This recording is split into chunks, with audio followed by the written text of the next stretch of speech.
actually helpful to support the students, not only at home and even in the school. If you want, you will be able to use these strategies. So what do the terms gifted means? Gifted is not one or more abilities. It's more about that the children are having, if you see them, they will be at the like 2 years ahead of their age at least. And they will not only be gifted in one or the other area. If in case academically the child is gifted, somewhere you will see that they will also have some skills. Like if in case the child who is gifted in languages might be good in creativity or art, or these are the areas which they might be really good at. If a child who is good in numeracy and other skills academically, they might be good in robotics and other stuff as well. Logical thinking would be strong for them. So how they are different from talented. Talented is, again, when we talk, it is about the ability to excel in the practical skills.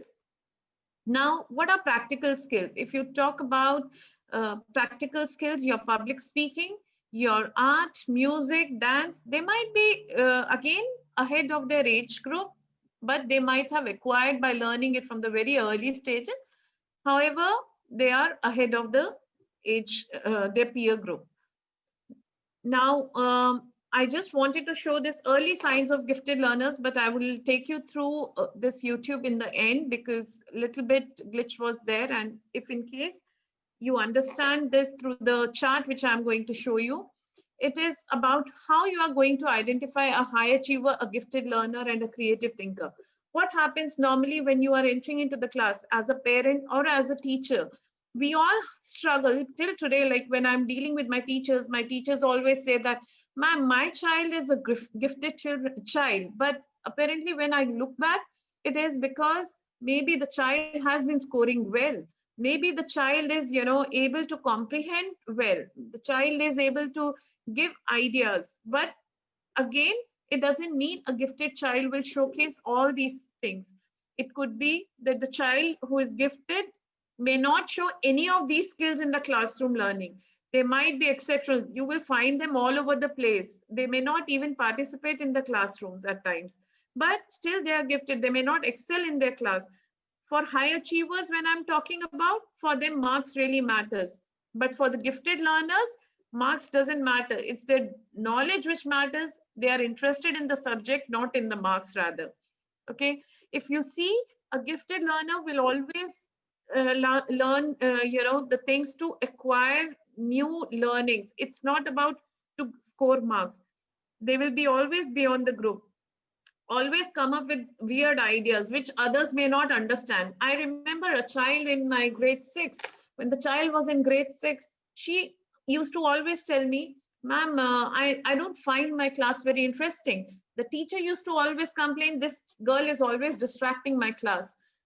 Actual reason was the child was not interested in what teacher was teaching, because she already understood that concept, and the teacher was still concentrating on the early part of it, that is introduction of the chemistry, and the child was already asking the questions related to grade 8 or grade 9 answers questions. So the teacher was thinking that the child is distracting the class. Exactly the same scenario which was in the present class a few minutes back, which the clipping you had seen. The similar kind of scenario you could see in your classes as well.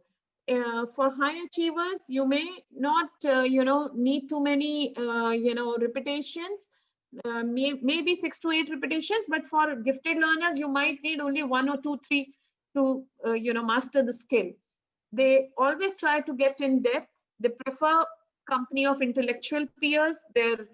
Even the humor, when you talk about, sometimes people may not understand what exactly they are saying. But the problem which these children, they all face is, they are all over the place at times. Like their organizational skills may not be exactly, their attention may not be exactly there with you in the classroom.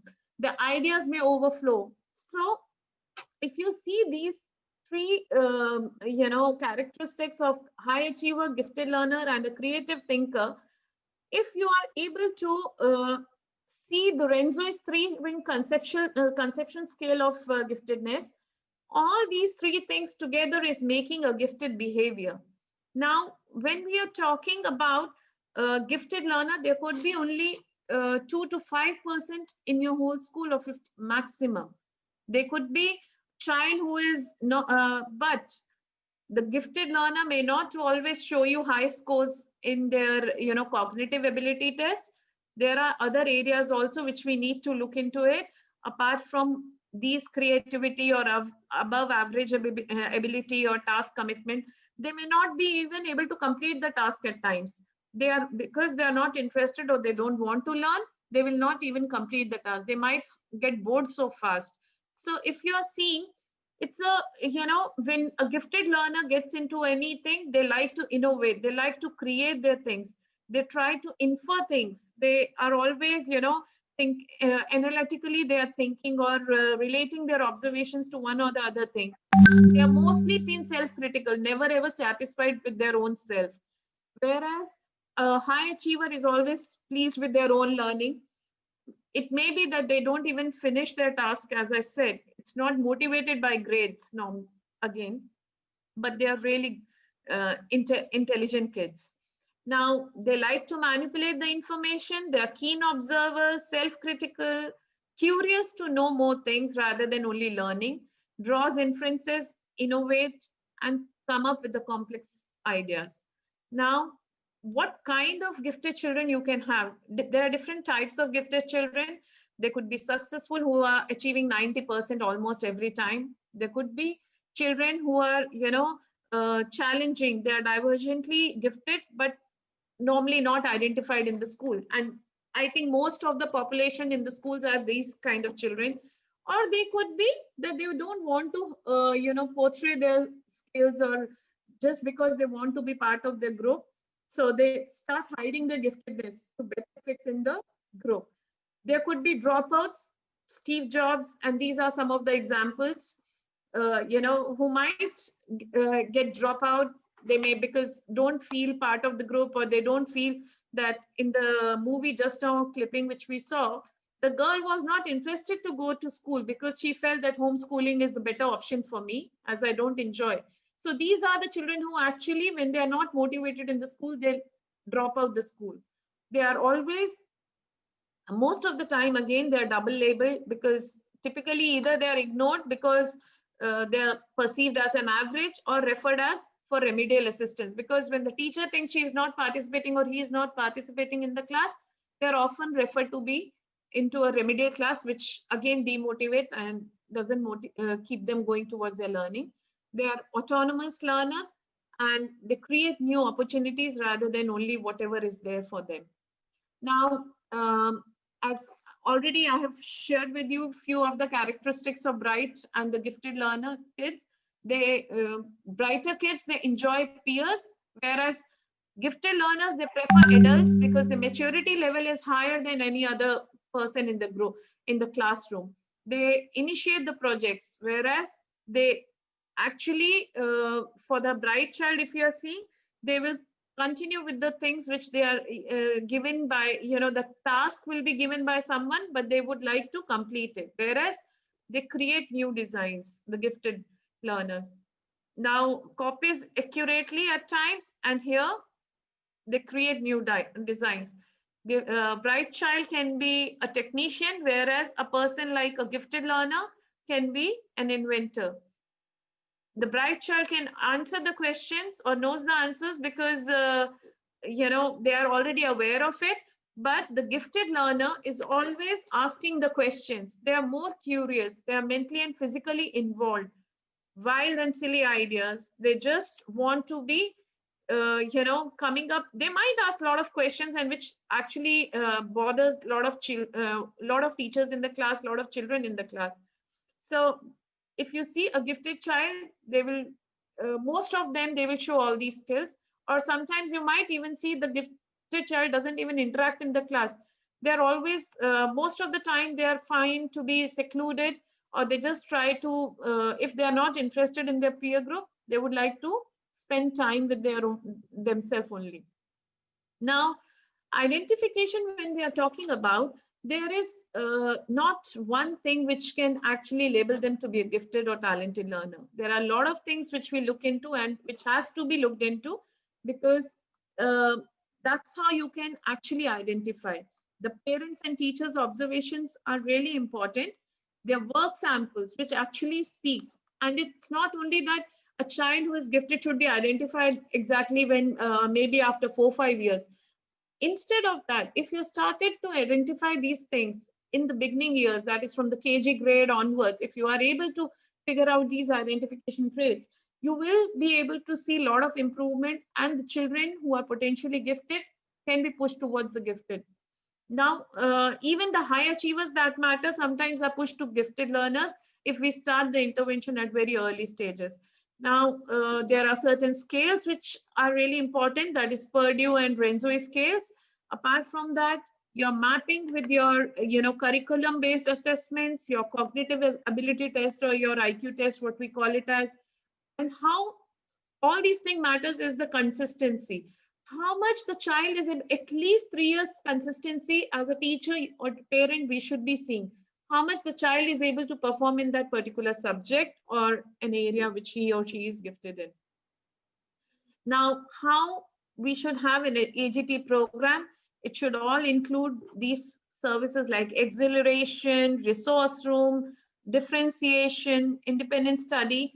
All these things should be part of their support strategies. Like ALPs are accelerated learning plans, which are basically for individual student. We draft, it's like an individual education plan only, but here the child chooses the goal for themselves. They choose what is their long-term goal, and on the basis of that, they are trained and they enjoy those learnings.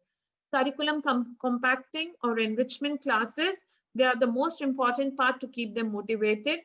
Accelerated activities, yes, I understand in the Indian curriculum now, jumping the classes and all are very difficult, but there are certain areas, again, when we talk about senior grades, there are international curriculums where the child can acquire some credits for themselves and take these accelerated activities or accelerated work.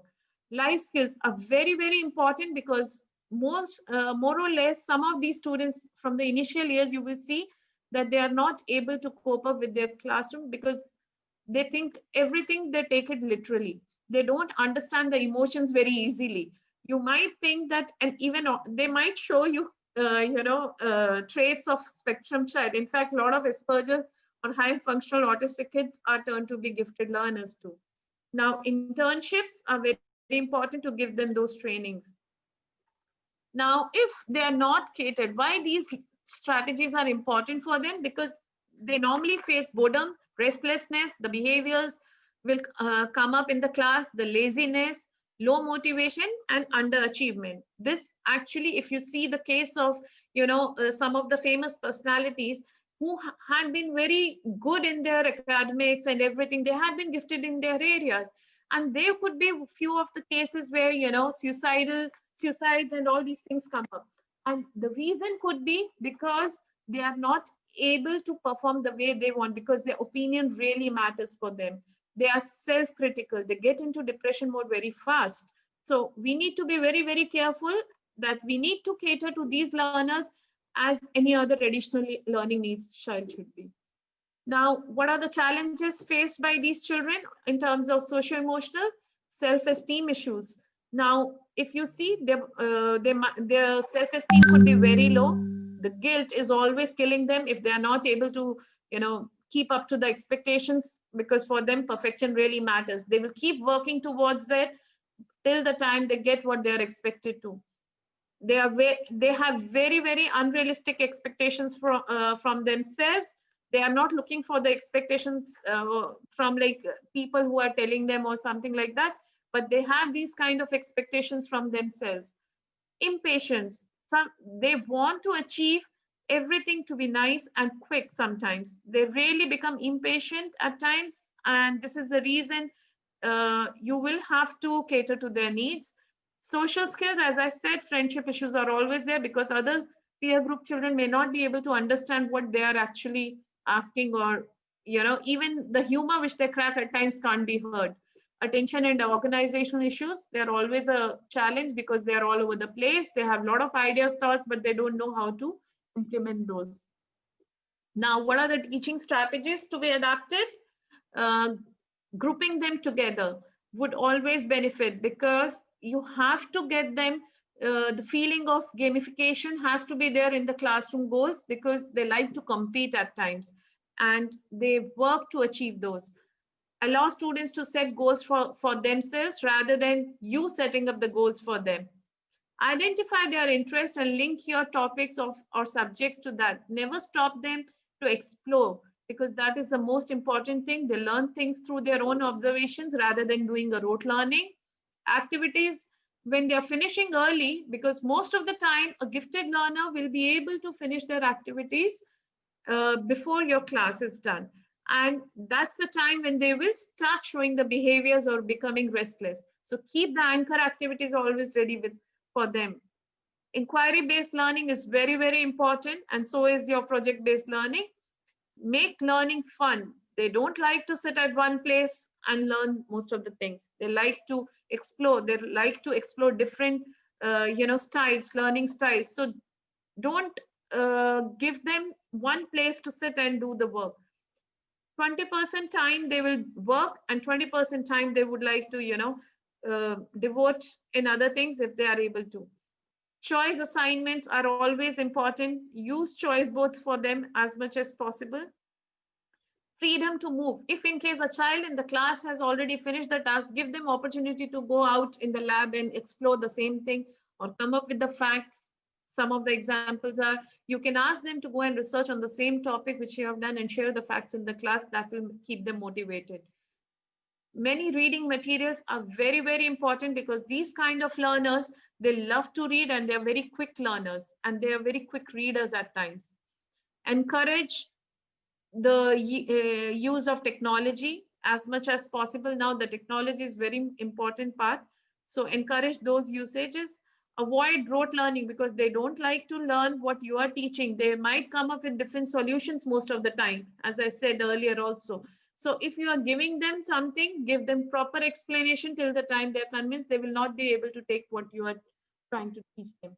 Challenging questions, differentiated activities, academic excellence, and don't single them out. Give them gamification. These are the things which you need to look into it.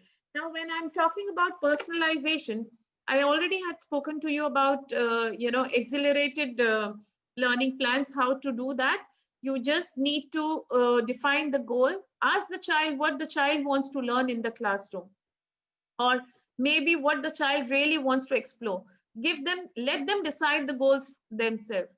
Personalize, distinguish the curriculum or assessments which you are giving, activities from the regular classes to further develop the skill set of students. Because if you feel the child really needs something, that should be provided. It should not be what is not expected. You are giving that. Now, compacting curriculum, use cross-curricular links, which is very important, because they'll try and link and analyze the things, whatever they have learned. Acceleration, advancement in particular subject, which I already spoke about. Independent studies and research studies. They love to do research work, and they love to come up with, new ideas, new theories, and all those things. Reasoning papers, and keep open-ended questions in your classrooms, so that because they enjoy participating in discussions, as they don't like to give only one word or two word answers. They like to elaborate on whatever they are talking about. Even in the classroom assessments, if you are seeing, you might see that they really find it very difficult to write short answers rather than writing big answers. Sorry, I think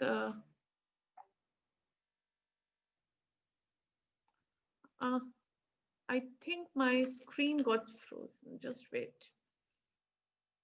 I'll have to share the screen. Slide is not going ahead.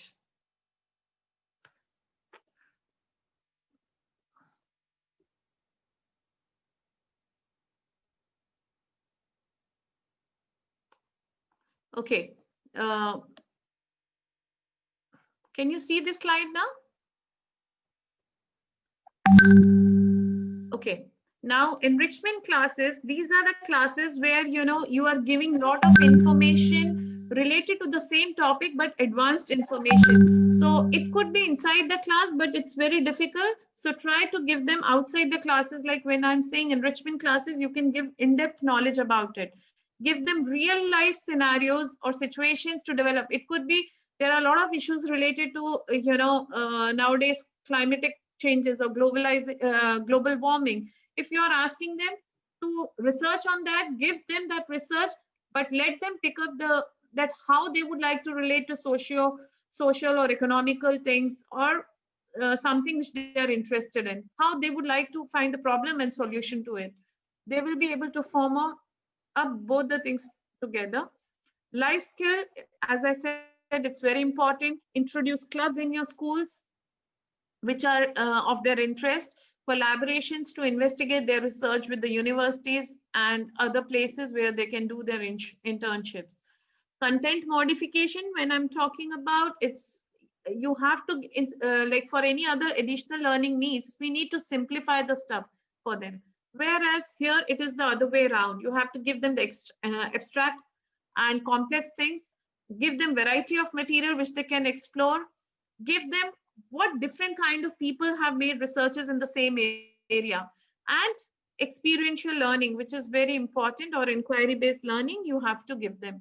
High level of thinking, creative thinking, open-ended questions, group interactions.